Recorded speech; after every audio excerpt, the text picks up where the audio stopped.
Someone called China stubborn, belligerent, and aggressive while being in China. Well, India's ambassador to China, Vikram Misri, surely can.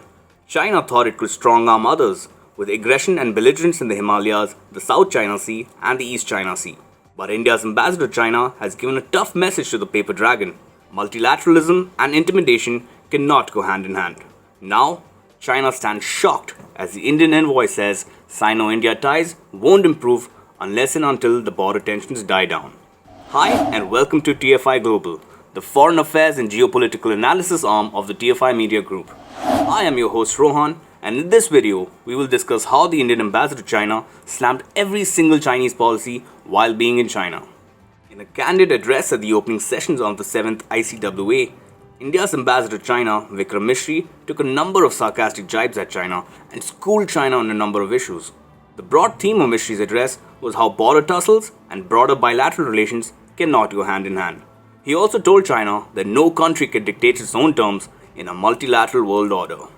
As for Sino-India relations, Misri sarcastically quipped, "When we speak of a development agenda, it is useful to remember that as recently as May 2020, which is less than a year ago, seeking a closer developmental partnership for the 21st century had been the keynote of the India-China relationship."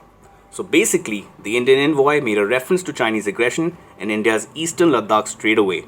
An ongoing military standoff between India and China started in the months of April and May last year, after Chinese troops engaged in face-offs with Indian troops and also heightened deployment in the eastern Ladakh sector of the effective Sino-India border. What Misri was trying to do was to remind Beijing that the Sino-India relationship will not move forward amid the escalating border tensions.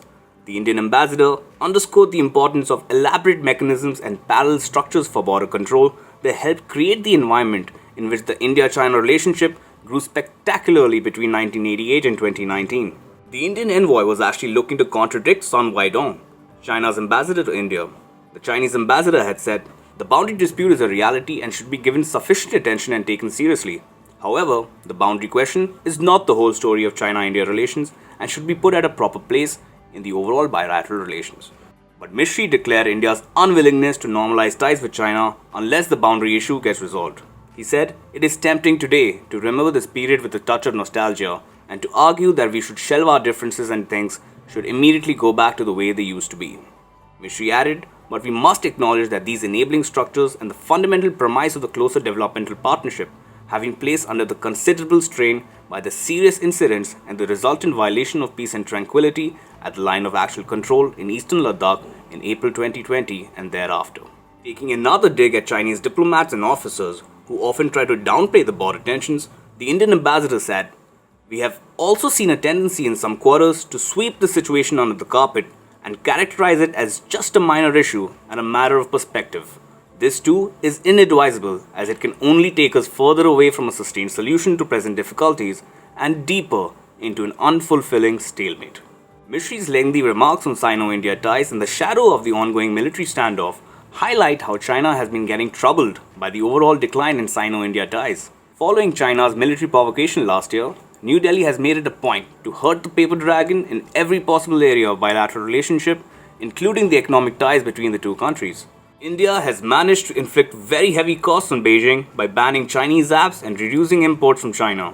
On the other hand, Beijing kept pleading for normalization of the bilateral relationship, but India remained unmoved.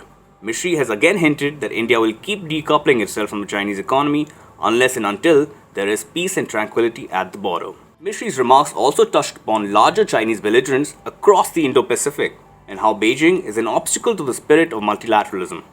The Indian ambassador said, "It is clear that only statements in favor of multilateralism will not be sufficient."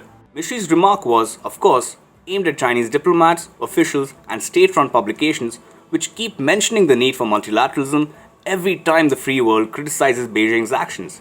The Indian ambassador made it clear that China's own actions violated the spirit of multilateralism and went on to explain how. Misri said, "In a multipolar world, no country can set the agenda by itself without prior agreement and consultation, and then expect everyone else to come on board. No single country can expect a discussion to focus only on issues of its own interest while ignoring those raised or reflected by the others. And no country should imagine it has sole control over the narrative about a relationship or its actual course." These remarks almost go as far as rebuking China. They can also be read in light of China's aggression in its entire neighborhood, be it the South China Sea, the East China Sea, or the Himalayas.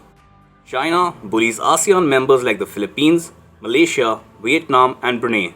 Yet, in its interactions with the intergovernmental body, Beijing expects that trade and investments will be the only subject of discussion. Similarly, China has been acting aggressively around Japanese waters near the Senkaku Islands. The Paper Dragon even claims the Japanese islands, yet it expects Tokyo to enhance bilateral partnership instead of pushing back against its frequent transgressions. Also, China wants complete control over the narrative.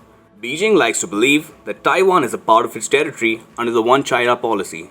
Therefore, it tries to intimidate others against a closer relationship with the island nation.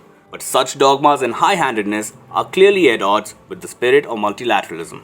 The Indian ambassador spoke at length, and every part of his candid address bordered on a strict admonition of China's authoritarianism and belligerence.